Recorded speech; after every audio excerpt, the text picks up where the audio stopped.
You got to speak to bank, but like it be a day for me. It don't never be Come like on, Grumpy Dumpty. no. It don't never be no. What we talking about? When you feel like quitting, when you feel like quitting, or when you had that fucked up day, where you like fuck everything. One of them days. Bro, that's Well, that nigga be having so many of them days. Shit, man. That was the day. You happy today? I'm happy while I'm thinking about quitting too. You're listening to Big Facts with Big Bank and DJ Scream. Live from First Class Sounds, you know who it is, DJ Scream. Big Bank is here, Baby Jade is here. Time for another episode of Big Facts. That nigga turned up on that. You gotta get the energy up, Big Facts. Hey, man, we blessed to be here, bro. Nah, for sure. We blessed to be here. Everybody don't get to do this. I be happy. I'm still happy. It ain't set in yet. I ain't used to it. Yeah. You know what I'm saying? I ain't used to it yet. You know what I'm saying? I'm still happy. But today I'm even happier, man, because we going to get some motivation. Shouts to Inky Johnson. If you're not familiar with Inky Johnson, you know what I'm saying? Very captivating story, a real story. He's going to give us some motivation and some game today. So I'm excited about that. Got pressure on that chest. Fuck you. Yeah, pressure on that. What? Go ahead. Go ahead, Scream. How you gonna tell me go ahead after you tell a joke, bro? You go ahead. Oh, you go ahead. You go ahead, nigga. Shit. Oh, Scream said shit. Shit. I'm trying to cough. I'm trying to laugh. You got the gas Go going. ahead, what you say? I don't know, nigga. I don't know. These folk geeked up, man. We got to talk about some real shit, because this is shit that be happening for everybody, right? What do you do when you feel like quitting? You know what I'm saying? When shit ain't going your way, the obstacles got you down. You know what I'm saying? Like, what do you do? And to be completely transparent, you know what I'm saying? As great and as blessed as everything can be. Yeah, I be having some days. I still be having some days like fuck this shit. But like you know what I mean? I started off for me when I'm down, or like when I'm just not feeling it, or I'm just like low. Mm-hmm. I have to get out of. I have to go outside. I have to get some fresh air. In the sunlight. You know what I'm saying? Yeah, because it's like if I'm sitting in the house or I'm sitting somewhere or whatever, make it worse. it's gonna stay on me. Mm-hmm. So I got to get out, go take a walk, go swim. You know what I'm saying? Anything to like shake that shit off and like get it off me and kind of just clear my mind a little bit, because if I don't, then like my energy is going to be fucked up for however long until I get it off of me. And like with me, like when my energy be fucked up and shit, I try to stay away from people. Anything could happen when my energy is fucked up, and I don't want to be responsible for offending somebody or hurting somebody's feelings or cursing somebody out or punching somebody or anything, you know what I'm saying? And it wasn't warranted. You see what I'm saying? It's because I'm already in a fucked up mood and y'all just ended up catching it. You see what I'm saying? So I get it. You know what I'm saying? First thing I do is pray. I got to start praying. If it ain't going right, I need to do a lot of praying, a lot of meditating, a lot of being to myself, like you say, because I don't want to fuck up.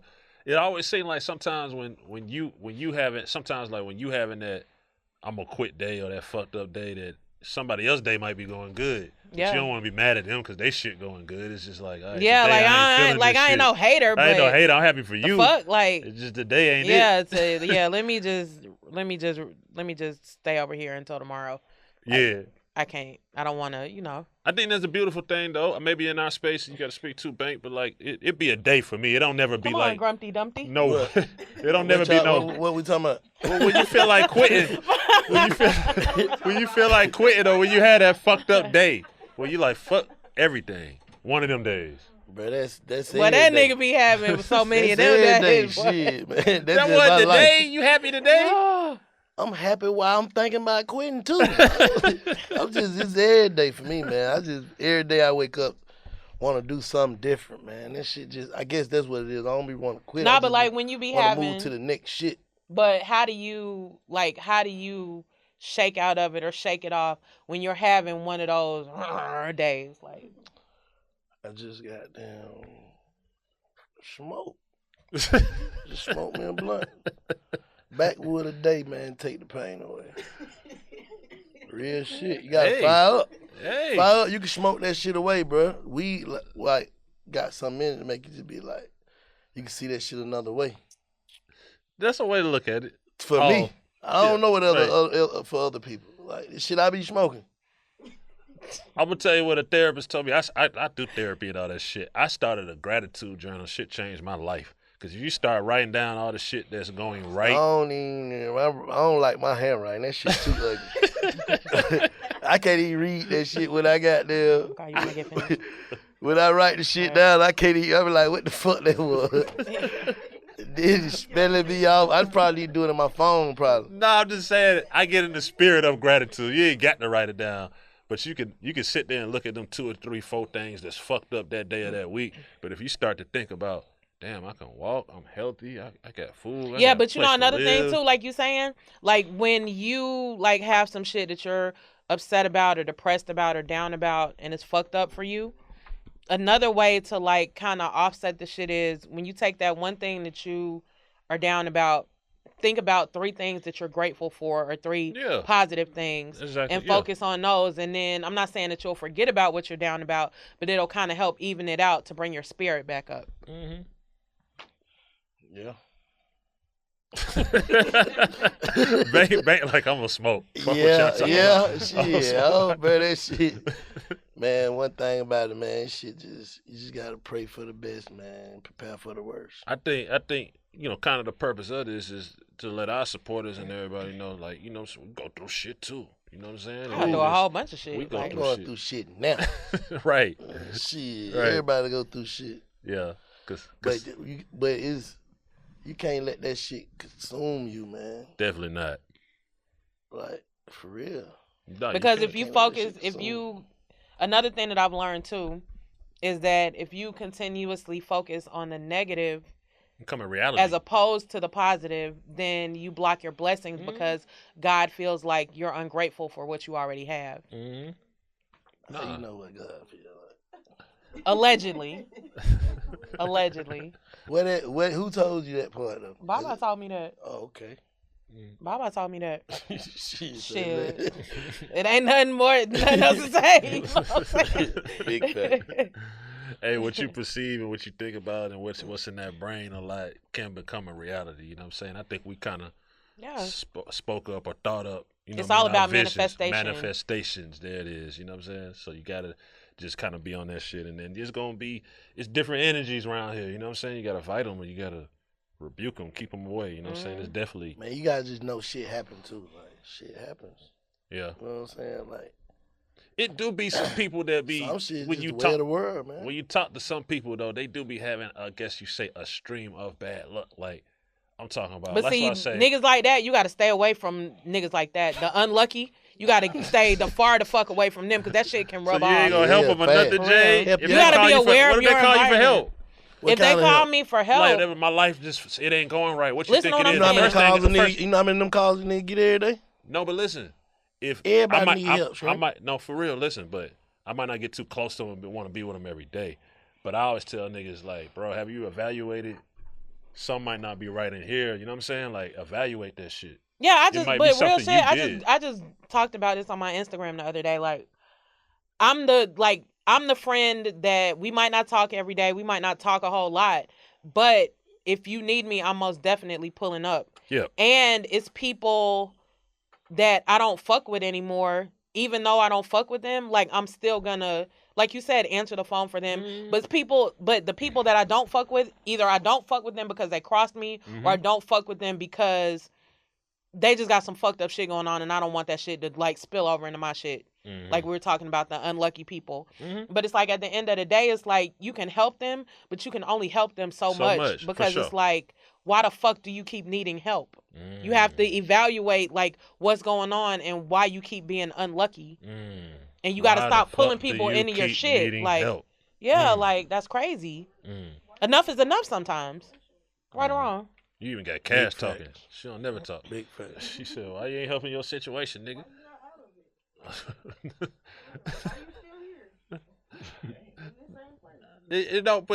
But you gotta evaluate that shit. I'm telling you, you gotta evaluate that shit. Like somebody will be fucked up and blame everybody else. You know what I'm saying? You can't do that. You gotta look inward. What did I do to get in this situation? If bro would've, then I would've. Yeah, exactly. He ain't keep it real. He ain't come show me no love. Anyway. I think. Fuck, nigga, did you show yourself love? There you That's go. what you got to ask these niggas. Like, are you showing yourself love? A nigga can't want more for you than what you want for yourself. Just like they said, what was that? Not Poetic Justice. What was that movie? Jason's Lyric. You can't save a nigga that don't want to be saved. Like you can't. Like, it's impossible. Moral of the story is, if you feel like quitting, get high. Right. That'll solve everything. Roll you up a backwood with some sharp lotto or something. Nah, I don't know. I don't know what worked for everybody else, because, you know what I'm saying? Nigga might smoke the wrong shit. That's happened too, yeah. I don't know. I don't talk about what worked for me. I just accept everything that come with this shit. Taking everything that come with these millions. Taking everything that come with my children. Yeah. It is what it is, man. Whatever come with this shit, come with it, man. Yeah. I swear Pluto got a verse for every fucking life situation, life fucking obstacle, everything. Like, that shit crazy, man. Yeah. Future can get you through a lot of shit, bro. Most definitely. Shout out to Kirkwood. Shout out to Inky on the way. Speaking of Kirkwood, yes, Inky Johnson on the way. www.bigfactspod.com is going down. You're listening to Big Facts with Big Bank and DJ Scream. Live from First Class Sounds, you know who it is, DJ Scream, Big Bank, Baby Jade. Hey, today we gonna get motivated on Big Facts. If you're down and out, if you ain't feeling it, you know what I'm saying? We got the one and only Inky Johnson here on Big Facts. In the building. What's up, my brother? How you feeling? Man, I'm all good. It's an honor. It's a privilege, man. I appreciate y'all, man. We appreciate it. We appreciate you. For everybody out there, let's start by just letting everybody know a little bit of the Inky Johnson story. I guess you could let everybody know a little bit of the timeline, like what you were doing that led up to you playing sports, you know what I'm saying, unfortunate circumstances while you were playing sports that led you to be a motivational speaker. Yeah, so, born and raised in Atlanta, Kirkwood, Zone 6, yeah. to be exact, Yeah. Lived all over the 6, but born and raised in Kirkwood. And like any other kid, man, born to a mother at 16, 2-bedroom home, 14 people. And I saw sports as the vehicle. Mm-hmm. I wanted to help my family. I felt like, they were good people. I saw it all just like any other cat coming up in the city. You see it, and you want to make a difference in your family's life, and you feel as if you've been blessed with the talent to do it. And so football was my game, not only just the skill set, but it was a release. Like, once I got out on that field, I felt like I was free. Yeah. You know what I'm saying? From my household, from all that was going on. And I felt like it was the opportunity. And I got a scholarship to the University of Tennessee, first one in my family to go to college. And I wanted to make good on that investment that a lot of people had made and the sacrifices to get me to that point. And when I got to Tennessee in my 3rd year, I was starting that corner, had been starting that corner, and it looked like I was about to be a first-round draft pick. And I go out the 2nd game, my junior year, make a routine tackle that I've been doing since I was a kid, and found myself in the emergency room fighting for my life 2 hours later. And it paralyzed my right arm and hand, ruptured the artery in my chest, tore the nerves from my spine that controlled my arm, my hand, my fingers, and obviously it ended my career. And my life changed, man, and I went searching for purpose. I never thought I would be a speaker. Like, I never wanted to speak. Right. Because where I grew up, everybody grew up similar to how I grew up. And so I never thought what I experienced was anything special. You know what I'm saying? It's just, you grew up in the hood, cats living and surviving. It was the best times of my life. Right. You know what I'm saying? And one day I was telling somebody, and they was like, you grew up how? You experienced what? And, I felt like this was what I was supposed to be doing with my life, man. And I approached it with, a level of gratitude, and here we are. Been doing it for 14 years. Well, when you speak, though, bro, it's like a real gift from God, though. I ain't even gonna cap, like, cause you can feel every word, like, even with this interview, like, like if y'all ain't on Inky, man, y'all got to get on them. Oh yeah, for sure. At Inky Johnson on Instagram. Cause he talking to 50,000 motherfuckers, like he packing shit out like Drake, no cap. Yeah. Nah, real shit. And I know the story. Like, I used to stop down Miss Daisy house in the morning before I go to school, and the little kids getting ready. Like, we all meet up at Dad and them house. Am I right or wrong? Yes, sir. Inky them with the kids going to Tuma and shit, and we going to Corn. You get what I'm saying? And he get up age and start playing high school ball. Everybody, the whole neighborhood behind Inky. You know what I'm saying? We know what this is. This guaranteed. Mm-hmm. Then he had, like I said, he had an accident or whatever. And then like, just popped up like, this what he doing, and this shit was serious. Mm-hmm. Yeah. Real shit. Yeah. Congratulations too, bro. Nah, I appreciate it, man. For real. I appreciate that. One thing when you go through adversity, and I think just being transparent, I mean, even when you're not going through adversity, just life, sometimes you just want to quit. It's just like, fuck it. I still have those days, believe it or not. Like, yeah, how you never just gave up, like laid down? You know, like I was telling the cat last week, like I never had the luxury. You know what I'm saying? Like, when you grow up how we grow up, I give up, I'm going back to the porch. You know what I'm saying? Like, my uncle's going in and out of prison like cats in the city. You know them. Yeah. Like, them cats hustling like anybody in the city. And so I just couldn't fathom me getting to that point of college. Like, a lot of people helped me. You know what I'm saying? Like, that's why I live my life the way that I live it. It wasn't like I was this cat and I was claiming self-made. Like, teachers helped me. Cats in the community, Corn Park, Kirkwood Park. Coaches helped me. Right. My mom worked a double shift at Wendy's. Sacrificed. My dad, when he came into the picture, like a lot of cats helped shape me. And so I just couldn't see me getting an injury and quitting and going back home to Kirkwood and saying, all right, good ride. I made it to that point. Now come back to the hood. Nah, I got to make good on this promise. I got to show them what I'm made out of. I can't quit. Like, and to be honest, I'm going to just be 100 with you. Like, I'm not built like that. You know what I'm saying? Like, I'm a fighter, like, just how I am. If I walk out this building right now and I'm trying to get in my truck and my right arm and hand paralyzed, if 3 cats run up on me, I ain't running. You know what I'm saying? I ain't no tough guy. Shit, yeah. You know what I'm saying? But I ain't running. Yeah. I wasn't raised like that. Yeah. You know what I'm saying? Like, I wasn't raised to fold. Like, he know the cats I come up. I wasn't built like that. Like, they ain't mold me like that. You know what I'm saying? The floor I came from, the house I came from, rats and roaches. When we got sent out of the house, if my cousin got into a fight, all y'all better fight. You know what I'm saying? If one of y'all get y'all, when you come home, it's on you. You know what I'm saying? And so I wasn't raised like that. And so I looked at my injury the same way. Like, I'm not stopping. I'm not quitting because I got an injury. I got to figure out how to process it, and I might got to change my aim. But quitting and stopping ain't never been an option for me. For real. So what about somebody who might not have that? Just we speak for general people out there that might not have that same upbringing or that fire. Like, they might not be as strong. Like, there's people that go to substances because they can't deal with the realities of life. Yeah, because it's like real shit. Like, for you to be able to persevere through pretty much your whole world being shattered and turned upside down with no idea like where to go, that's like a 1 in a million type thing with what you had in front of you and like having to go through that. So dealing with, like Scream said, dealing with that type of adversity, most people would turn to substance abuse or, you know, turn to even suicide or whatever. So it's like, how did you, I know like you had the strong upbringing and you're a fighter and that, but it really took a lot of faith and a lot more than that to be able to get you through that. So how long of a process exactly was it to get to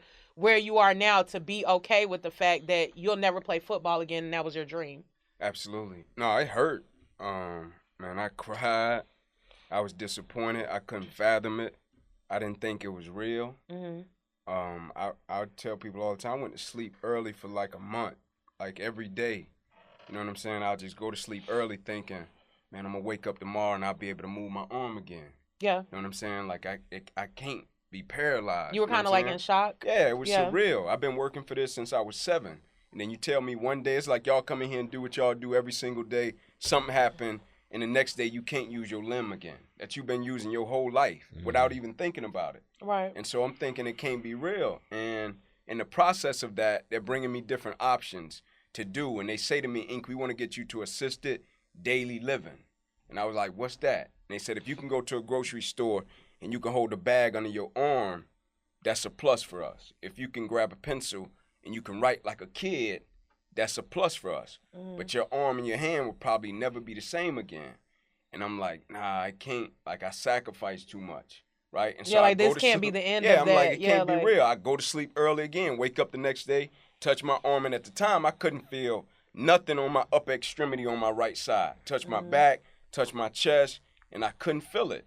And I kept going throughout the process, and I always say to people, like, when you got people in your life that you love and you respect enough not to disrespect, it's a powerful thing. And I had a lot of people around me that I cherish and I respected. Like, I'm a loyal person. Right. And so I had teachers at Corn Middle School that was in the emergency room. I had my coaches that put me in organized sports when I was a kid that was in the emergency room. I had my mother. And as I'm looking at these people and I'm talking to them, I start apologizing. Because you know how it is when you come from the hood and you looking like, man, I'm going to make it so I can help everybody. Right. You feeling like you putting it on your back. You want to do it. For sure. And so I'm like, man, I apologize. I'm sorry. And they was like, what you sorry for, Ink? I was like, I can't make it and I can't pay y'all back. Because quitting would kind of be disrespectful to them. Absolutely. That's how you saw it. Okay. And I was like, I can't pay y'all back. And they was like, man, you don't owe us nothing. It was like, the only thing we want from you is for you to do something with what you've been blessed with. Take your situation, take your circumstance, go out into the world and be a decent man. You get blessed with a family, be a decent father. You get blessed with a wife, be a decent husband. That's the only thing we want from you. And it was like it freed me to now focus on the process because you try to understand it, right? Yeah. And I say to people all the time, it's natural. If something happens to you, you're going to want to know why. Like, why me? Why did this have to happen to me? You get a paralyzed right arm, right hand. You want to understand it. And I told people when they said that to me, I went from the mindset and the perspective of I was no longer trying to understand it and trying to survive it. Now I wanted to use it, right? And you take that same energy when you're focusing on something and you want to understand it and you're trying to survive it, take that same energy, put perspective behind it, and go out and try to use your situations and your circumstances to add value to the world. Yeah. And so that's all I tried to do for 2 years. That's hard. Yeah, for 2 years. So you been with your wife for how long? Man, we've been rocking since 5th grade. Y'all seen the picture of y'all real kids. Yeah, she grew up in Kirkwood, 2 blocks away from me. Yeah. Yeah, and you say y'all going to y'all 10th year anniversary. I just passed, right? I just seen it on the ground. Yeah, 10th year, man, and she been a blessing. For sure. Probably the best thing that's ever happened to me, her and my children, you know, outside of my injury, you know, because it's a powerful thing. And that's how I got into speaking, to be honest, you know, because she co-signed it. Because after my injury, I moved back to Atlanta. And she called me. I was coaching, and she called me. And I want to tell you a funny story. She called me, and I was a graduate assistant because I thought I was going to be a defensive backs college coach. And I was like, man, I got injured. I can't play our coach. And she called me one day, and she was like, I'm pregnant. And, you know, I'm like, how that happened? You know what I'm saying? I'm in shock. I'm like, you pregnant? I'm a GA. I'm still in college almost. I'm making $500 a month. I'm like, how that happen? She like, you know how it happened. You know what I'm saying? I go in the coach office, and I'm like, man, coach, I want to move back to Atlanta. I need to take care of my family. And he was like, go for it. And when I plan to move back, I called somebody at Kirkwood Recreation at Bessie Branham Park. Mm-hmm. I said, hey, man, I need to come back. I want to work at the park. I want to take care of my family. I just want to create leadership curriculum for the kids at Kirkwood Park. And they was like, bet, come on, you got a job. Packed up, I left. I get there. Cat that I was talking to supposedly wasn't there. I take my resume in the office. They say you overqualified. I was like, man, what's that? I just want to work with the kids. Right? But at the time, I'm living in my wife's grandmother's home. You know, 2-bedroom home. She pregnant with our daughter, Jada. She ended up having Jada. I'm there, and the only thing I got at the time was my book that I had wrote. And I'm getting up every day trying to find a job. I wasn't speaking then. I was just trying to work. I wanted to put some money in my pocket, take care of my family. My wife was teaching in Stone Mountain. Every morning she'll get up, get dressed, go to work. I'll get up, get dressed, go look for a job. Everywhere I go, they'll tell me something like, I can't do it. And I knew part of it was probably he got a paralyzed arm. Yeah. I ain't tripping. I ain't knocking it. It is what it is. And so one morning I got up, I looked at my wife. I said to her, I said, babe, I'm about to go meet Oprah. I'm about to give Oprah the book. And my wife said, you know Oprah, ain't? I was like, nah. She was like, you know somebody that worked with Oprah? I was like, nah. She's like, what you talking about? You going to meet Oprah? I was like, I'm finna take her the book. This was before a show ended. And she was like, you really believe you can do it? I was like, yeah. She was like, go for it. And at the time, I probably had $200 to my name. I was in my truck. I take off driving to Chicago. I get to Chattanooga. I call my buddy Jeff in Knoxville. He's an attorney. He pick up. I say, Jeff, you ain't gonna believe it. He said, what you got, Ink? I said, man, I'm on the way to Chicago. I'm about to take Oprah the book. Jeff was like, Ink, you know Oprah? I was like, nah. He's like, I know what this is. He said, call me, man, when you get to Knoxville. I know you're an ambitious person. Chances of this happening slim to none. He said, man, I don't want you to be disappointed when it doesn't happen. Right. I call him when I get to Knox. He pick up. He said, you still going, aren't you? I said, yeah. He said, man, I'm going to ride with you up to the Shy. I don't want you to be too disappointed. We get there that night.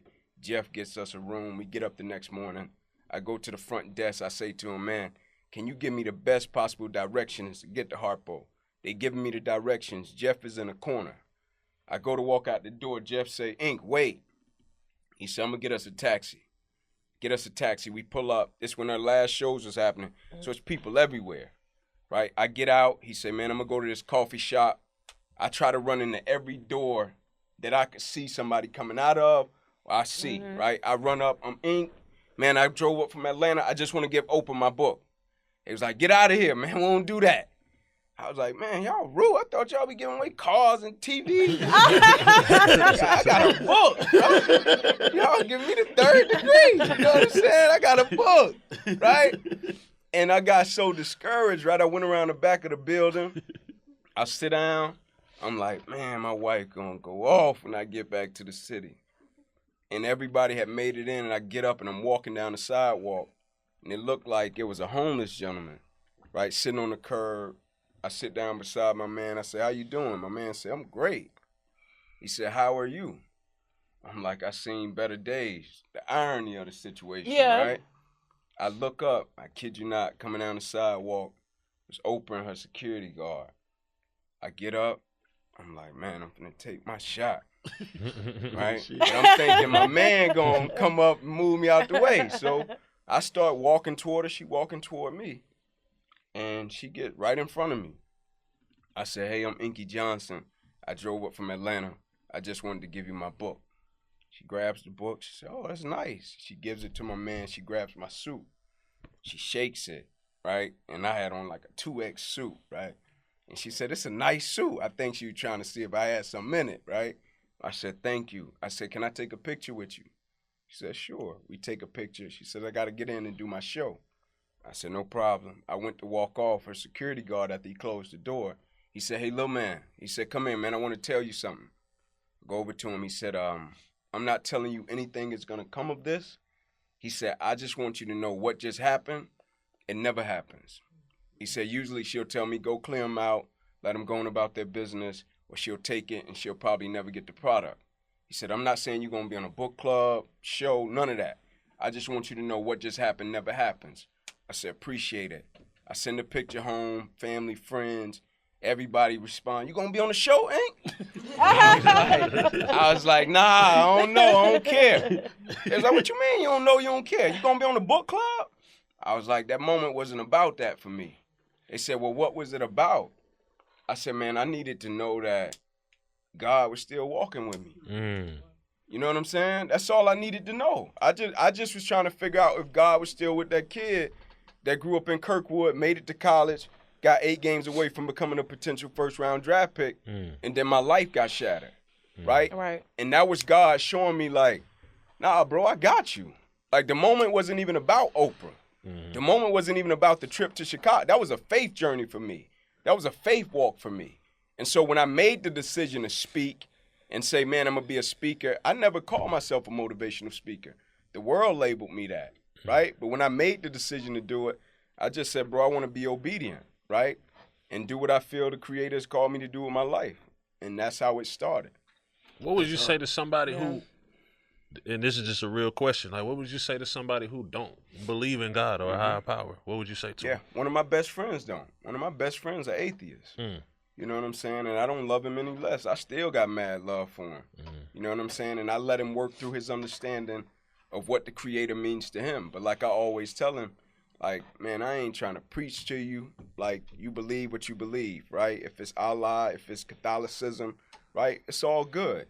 But I always say to him, I would rather live my life as if it's a God, and if I pass away, figure out that it's not, than to live my life as if it's not a God, and if I pass away and figure out there is, right? But I don't love them any less. You know what I'm saying? Because the same grace my man need, I need the same level of grace. You know what I'm saying? We fall short every single day. And so, like I said, I ain't knocking them. You find your belief how you find it, but I'm going to be here to show you love and support along that journey. What do you think is the foundation of a lot of the hate in our world, like racism, I mean, black on black crime, or whatever it is? There's a lot of hate, there's a lot of different things going on in the world as we speak. What do you think is the foundation for that, and what would you say to somebody is the cure for it? I would say understanding and miscommunication, right? The ability to, it's hard for cats, I feel like, sometimes to put themselves in other people's shoes, right? And even if you would never experience what that person experienced, it's hard for people to put themselves in somebody else's shoes and just try to see through the lens of which they see it through. Because it's hard for a cat sometimes, if things are going well, to look at the other side of the coin, right? It's hard for a cat if a cat that made it to a certain spot, they got the house, they got the car, they got the money, and now you're trying to tell them to look at something with a different perspective, and they feel as if they struggled to get there. And it might be valid. You might work, you might have handled your business. I get it. I salute you, right? It's hard for cats sometimes to stop and look at people's situations and circumstances through the lens of other people. But also, I think the cure to it is love, man. It's unconditional love. You know what I'm saying? It's showing people love, regardless of situation, regardless of skin color, regardless of what's going on. Like me getting in organized sports, a white man paid for that. You know what I'm saying? Like, I ain't know my man. My man hadn't seen me play. He was coming down the street. He helped Patrick Paz, a bunch of cats. You know what I'm saying? When my man helped me, my man never came back to my mom and said, you owe me for putting Ink in sports. He never came back to me and said, Ink, you owe me at some point. Like, my man came out of his pocket, paid for me and my 3 younger cousins to play ball. And in my family, the only people that went to college was me and my 3 younger cousins. And so I looked at people different from Rip. Now I understand it's all type of people out there, whether regardless of race or regardless of what they do. And that's my constant challenge as a father. You know what I'm saying? With my children, I got a 9-year-old son, 10-year-old daughter.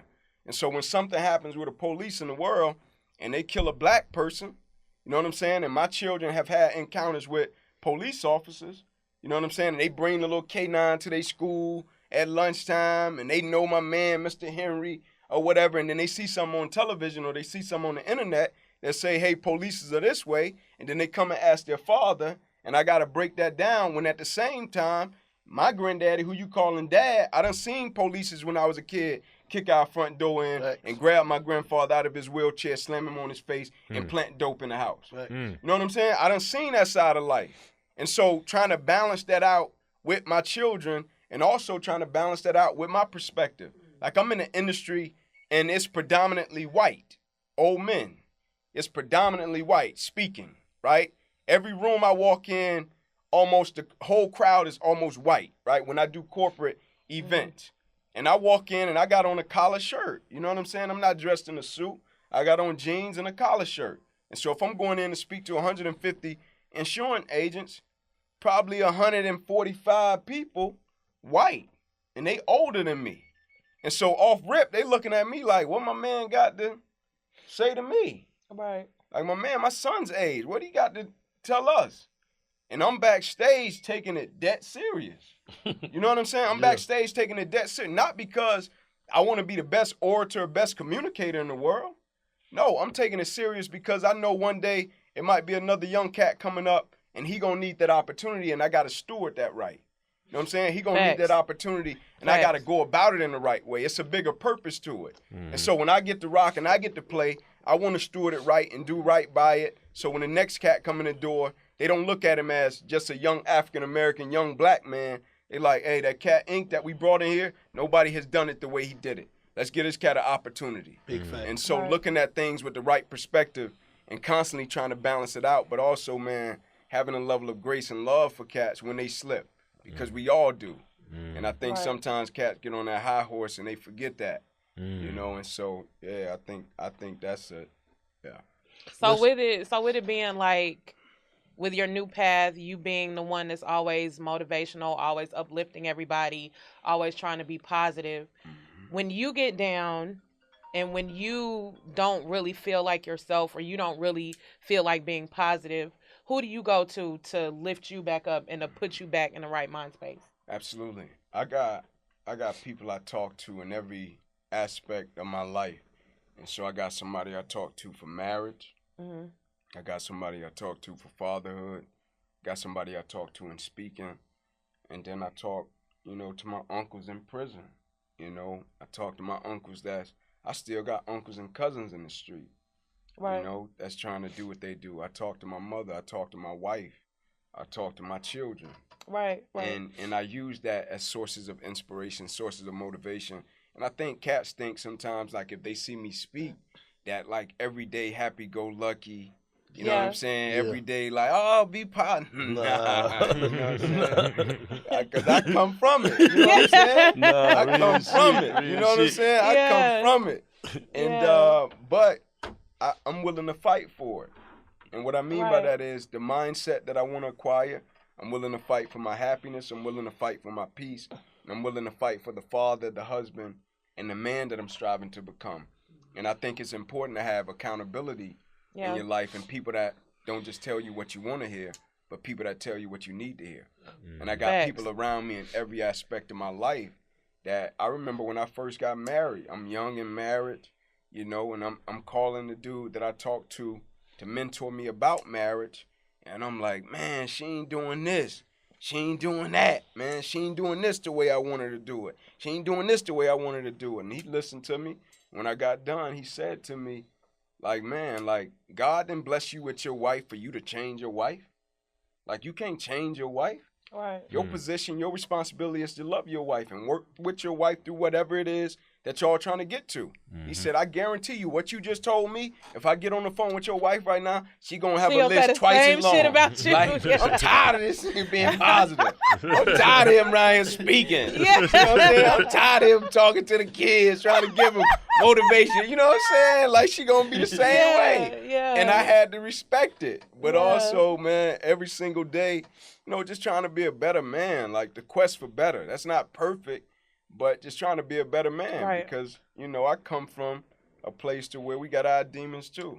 What's that one situation that you can recall that made you be like, when you started speaking, made you be like, okay, this is what I'm doing it for. You know what I'm saying? Like that one person told you their story, how you motivated them or helped them get through it. You know what I'm saying? Absolutely. Like, absolutely. What's that? You got a story on one of those stories? And I got a couple of them, but the first one would be, Eric Berry, that's from Atlanta. Shout out to Eric, man. Eric Berry. The GOAT, real GOAT. Beast, man. And Eric like a little brother to me. And we was in Westtown Mall in Knoxville. This was years ago. And we were leaving after signing it. EB had went to his car, and I was walking to mine, and a man was running over to me. And my man was like, I'm talking about he was running. And so I seen him coming, and I'm in the parking lot, and I'm like, man, I don't know what my man about to try to do. Like, I might need to create some space with my man. Like, my man might be trying to get me. Like, we in the parking lot, you know what I'm saying? Yeah. And he stopped a couple of feet away from me, and I could see he was crying. And he said, thank you. And I said, man, no problem. If you don't mind, what are you thanking me for? And he said, I just saw your story on the news. And you were making humor of your situation and about what happened to you. And he said, man, life been beating me up, and I was about to leave my wife and my 3 daughters. And he said, I said, when you could laugh at what you've been through and how you've handled it, he said, surely I can hang in there and I could fight for my family. And he just walked off. And I'll never forget, man, when I walked off, I was like, I got to take what I do a little bit more serious. Facts. And even like when Eric Berry got hit with cancer, you know what I'm saying? He called me and he was like, man, I feel like something in my chest. Like, we talk like that. And he was like, I got to go to Emory for some testing. I was like, call me after you done. And he called me and he said they found a mass and they diagnosed him with cancer. And I watched him go through that process, and we used to meet. And when he got through it, I'll never forget him saying, like, man, Ink, like, now I know about that purpose you speak about. You know what I'm saying? Now I know when you talk about your situation and not just thinking about it in terms of you and what you've acquired as a result of it, but you being able to use it. Like, it's a reason that say in the Bible, man, we are overcomers by the blood of the Lamb and the word of our testimony. That's why when you hear cats' journey and where they've been what they've been through, you like, man, that's beautiful. You know what I'm saying? Because all of us got stories, all of us have walked our path, and the journey is still unfolding. But every single day, I bump into somebody. Bank, I kid you not. I was in the airport yesterday. Cat come up to me, man, be honest with me. You wouldn't change what happened to you. Like, I wouldn't change it for nothing in the world. A man, like, got a paralyzed arm. I'm like, it ain't about that. It's about what it did for my father. Yeah. You know what I'm saying? It's about what it did for my homies. It's about what it did for my family. Like, this situation put my mother and my father in the same room. You know what I'm saying? Like, my mama despised my dad, man, for a long time. Yeah. Like, and it felt bad to me when I was his athlete and my mother and my father couldn't even really be in the same room. Yeah. Because he bounced and she just despised my man. And when this happened, now all the foolishness had to cease because they didn't know if they was going to have to cut off my arm. They didn't know if I was going to live, if I was going to die. And now my mother and my father was in the same room. And so when I say I look at this as a blessing, I think people think in terms of it's just some spiritual facade, right? And I'm grateful to God for it. But when I say I'm thankful for it because of how it happened, I'm thankful for what it's done in the people's lives that are connected to me. Right. And so every single day, man, I don't think none of us have to look far when we see people or meet people. Because like I say all the time, cats don't have to stop and say nothing to me. You know what I'm saying? A cat don't have to say, man, I appreciate your speeches. A cat don't have to look at my stuff. And so I'm extremely grateful for that. And I'm honored by it. It's humbling. Yeah, it's humbling, man. Outside of your motivational speaking, and of course, you written a book and everything. What's some shit that you just like to do, like some day to day just shit when Inky just kicking it in the A-Town, bro? Man, like to work with young cats, man. Like we serve at the homeless shelter, at my sister's house under the Atlanta Mission. We do that quite a bit pre-COVID, but I like working with young cats, man, a lot because, like where I grew up, and a lot of the cats I went to Crim High School. Right, a lot of the cats I went to school with, I felt like were talented cats. You know what I'm saying? And I never forget, I was fighting one of my teammates one day, and my man just thought like I was coming at him because I didn't like him. And I had to tell him, like, bro, I love you. You know what I'm saying? I got mad love for you. Right. I'm like, but I see the potential. I see what you can become. I see what you possess. I see what you can do. I see what you can go on to do for your family, right? And you don't want to leave outside of I-20. You don't want to leave from the east side of Atlanta. Our coach tried to take us to a tournament in Poplar Bluff, Missouri. And they was like, Coach, we ain't going. And he was like, yeah, I'll see y'all in the morning. Man, 3 folks showed up, man, to the bus. You know what I'm saying? Like 3. And my man thought they was playing. I'm like, man, them folks not playing. And so when I see young cats and I'm talking to them, you know what I'm saying? And I'm trying to help shape their mind. I'm listening to their stories. Like, that's beautiful for me. Because cats did it for me. You know what I'm saying? The older cats at the park, they used to be at my granddaddy and them house. Like, people did it for me. And it made an imprint on my mind that changed my life. And so anytime I get to work with kids and do certain things and going to the homeless shelter and making us grateful for what we do have, you know, it's something that I love to do. Yeah. So another thing that, like, we always talk about on the show is how, like, growth is an essential part of progress. So what do you do, like, day to day or, you know, just whenever you have time or just any time at all to make sure that you don't get stuck in the same place and to make sure that you're at least taking one step a day forward? Absolutely. I journal a lot. I journal. Oh, you write in a journal? Oh, yeah, every day. Okay. Every day I journal. Okay. I got 4 journals. And so I journal in the morning. I journal shortly after lunchtime. And I journal at night. But I journal to my children. So I got a journal with my son. I got a journal with my daughter, journal with my wife, and a journal with myself. Okay. That I write to. You know how, like, when something happened to a parent or something happened to somebody and somebody will go to somebody's kids and be like, man, let me tell you about your dad. Or, man, let me tell you about your mom. Let me tell you the type of person they were. And that's cool, right? But I want my children to have something that, like, one day I'm going to give it to them. I don't know when that moment comes, but one day they got something that they can look at and say, I know exactly who my dad was. You know what I'm saying? Right. I know what his values are. I know what his principles are. I know why he did, sir. I explained decisions to him. Man, this is why I had to do this. It might didn't feel good in the moment. You might hated it, but you're going to love me later for it. Right. You know what I'm saying? And I explain things like that to my son, my daughter, but also to myself. Like, I'm transparent in it. You know what I'm saying?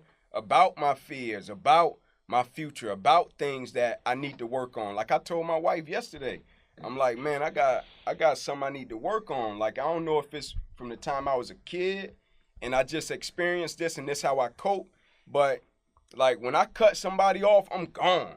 Mm-hmm. You know what I'm saying? Like, I'm gone. Like, I don't double back. I don't come back. I'm gone. And I told her, like, I got to work on that because I think that's something from my childhood that I learned. Work on that as far as forgiveness, you mean? Yeah, I'm just out. You know what I'm saying? Like, if me and you bounce, I'm out. You know what I'm saying? And I ain't coming back. Mm-hmm. And it's all good. But I think it's something that I learned and I need to work on because when I was a kid, when my father wasn't present, that's how I coped without having to deal with the natural situation of my father not present. But it created certain levels of pain with other people to where, all right, if you stagnant, if you playing, I'm out, right? And not giving people that grace and that time to grow when probably if I would have gave them the grace and the time to grow, that could have been a situation we could have nurtured and cultivated. It would have been a lot better relationship. Yeah. Right? And so it's things that I want to work on that when I look in that journal, I know I'm not there yet, and I'm trying to continue to foster that level of growth. But having that journal there as accountability is something I can refer back to every single day in every aspect of my life, with my children, with my wife, most importantly with myself. Right. So, no doubt. What's one thing you want to say to your followers, people that don't follow you? You know what I'm saying? What's some good game of motivation that you would give to the people, like the most valuable vitamin?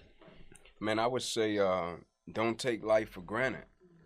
You know, make life count, man, because I think there's so many people, man, that wake up and they take this thing for granted. Like, and I didn't look at it that way until I almost lost my life. Mm-hmm. You know, because a lot of cats look at my injury and look at what happened to me, and cats focus so much on the sports part of it. Mm-hmm. And cats don't think about, like, bro, I had 350 staples in my body. Mm-hmm. I had 6 incisions down my left thigh, 1 incision across the left side of my neck, 1 across the right, twice through my right ribs, cut out my right pec, bottom of my armpit to the bottom of my hand. Mm-hmm. They had to cut up plastic bags so I could take a shower.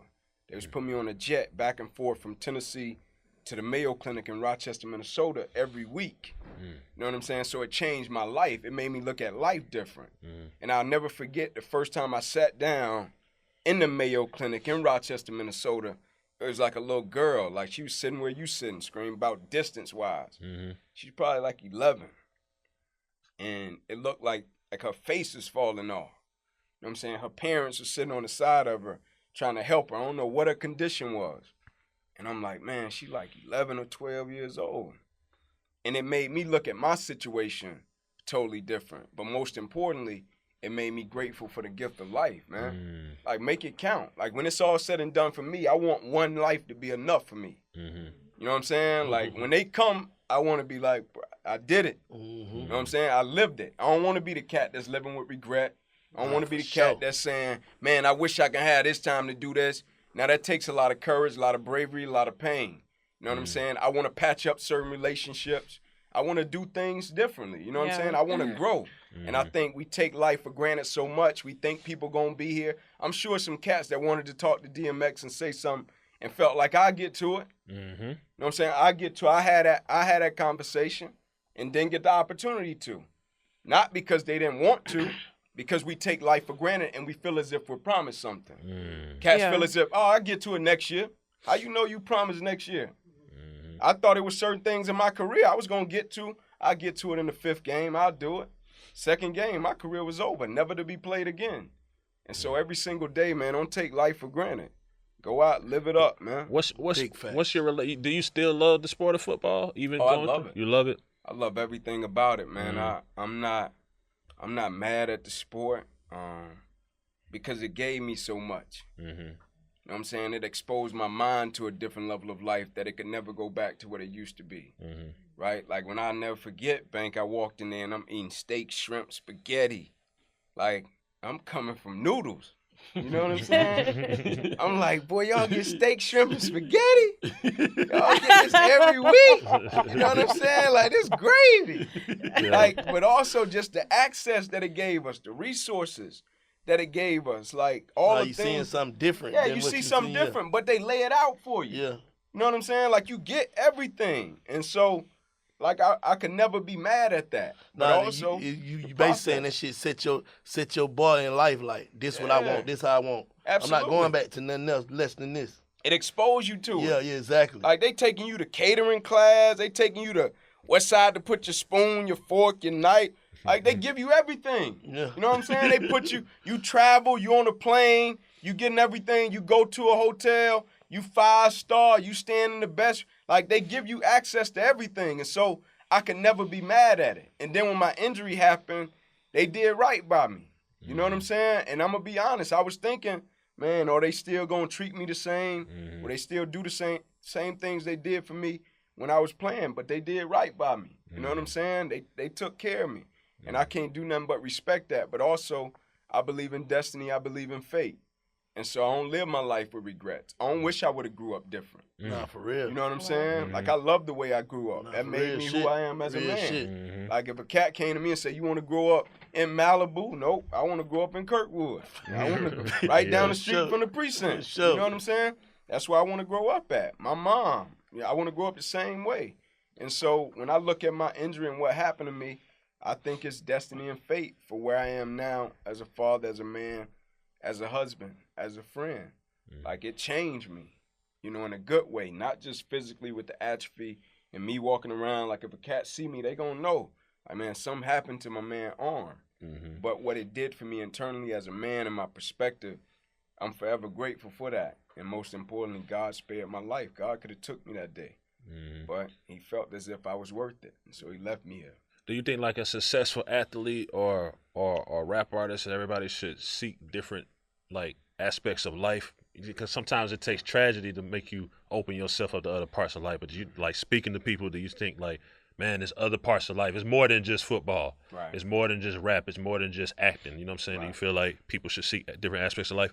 Yeah, I think they should maximize their talents, but they should honor their gifts. And so what I mean by that is, like, when you see somebody coming up, whether it be in the inner cities of America, in the suburbs of America, whatever the case may be, and let's say we look at sports, right?